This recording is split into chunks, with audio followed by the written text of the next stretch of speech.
और मालवीय बीजेपी का साथ क्या छोड़ने वाले हैं? महेंद्रजीत सिंह मालवीय को लेकर मदन राठौड़ ने बड़ा बयान दिया है।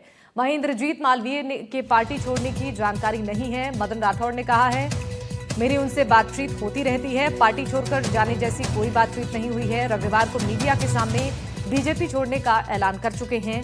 दम घुटने और एडजस्ट नहीं कर पाने की बात कही थी और इसके साथ ही मालवीय ने खुद को कांग्रेस में जाने की का भी ऐलान किया था।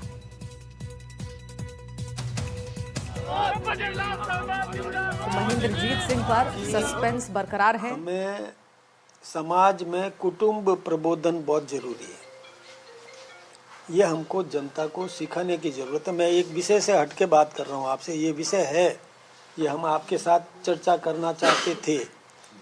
परिवार में कुटुंब प्रबोधन बहुत जरूरी है। एक बात मैं और बताता हूँ आपको, न तो हमसे कहा, मेरी नियमित रूप से मैं संपर्क में भी हूँ, मेरी बातचीत भी हुई है, बातचीत भी होती रहती है, ऐसी कोई बात नहीं है। और यूं वैसे कोई मान लो छोटी मोटी होती रहती है तो हम आपस में परिवार के बाद परिवार कुटुंब प्रबोधन हमारा है, हम समझ लेंगे, सलट लेंगे।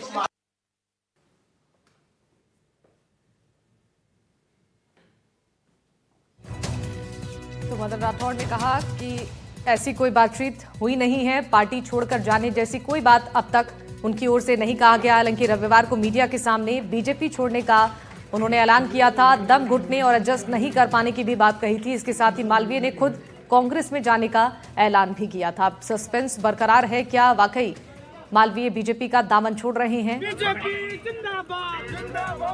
मदन राठौड़ की इस पर सफाई आई है। उन्होंने कहा कि मेरी हमेशा उनसे बातचीत होती रहती है, लेकिन अब तक इसको लेकर उन्होंने कोई बात नहीं की है।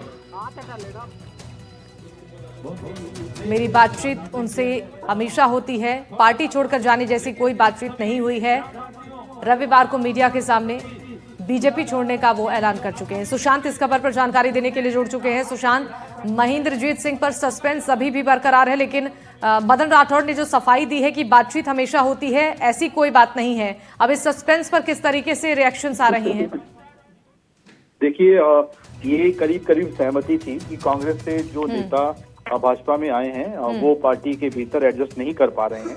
मालवीय लोकसभा चुनाव हारने के बाद से उतना एक्टिव भी नहीं थे, पार्टी के कार्यक्रमों में वो शिरकत भी नहीं कर रहे थे और ये तय माना जा रहा था कि कहीं ना कहीं वो देर सवेर पार्टी छोड़ेंगे। मदन राठौड़ एक तरीके से पल्ला झाड़ रहे हैं, क्योंकि उन्होंने ये नहीं कहा कि हमने उनको रोकने की, मनाने की कोई कोशिश की।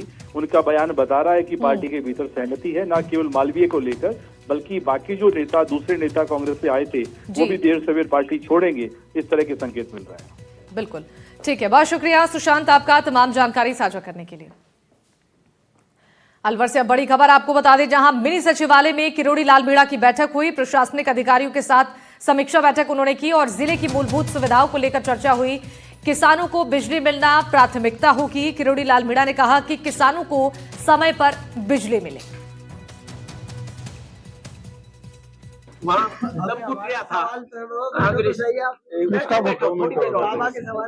किसका घुट रहा है? मेरा दम तो नहीं घुट रहा। नहीं, उनका दम घुट रहा तो आपके छोड़ के आ रहे हैं तो दम कैसे घुटा? ये पूछ रहे हैं। थोड़ी देर बैठो। या तो उनसे लेना, मेरे को क्या पता उनका दम कैसे घुटा।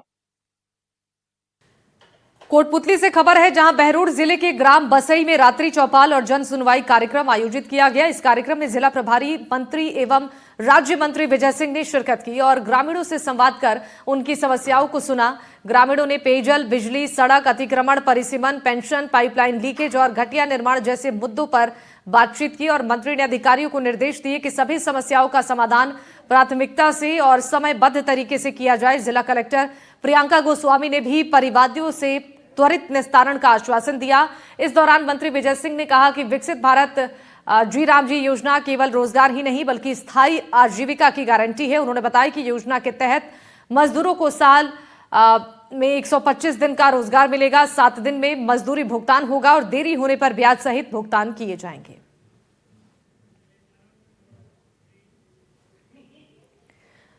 अब जालौर से बड़ी खबर है, जहां झाप पंचायत समिति के समर्थन में आंदोलन हुआ। 15वें दिन भी ग्रामीणों का धरना जारी है। 24 गांव के सैकड़ों ग्रामीण धरना स्थल पर जुटे हैं।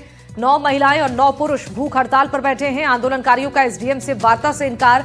जिला स्तरीय अधिकारियों से बातचीत की मांग की। आज एसडीएम कार्यालय घेराव का भी ऐलान है। 500 ट्रैक्टरों के साथ घेराव की चेतावनी दी गई है। एसडीएम कार्यालय के आगे आत्मदाह की चेतावनी दी गई है।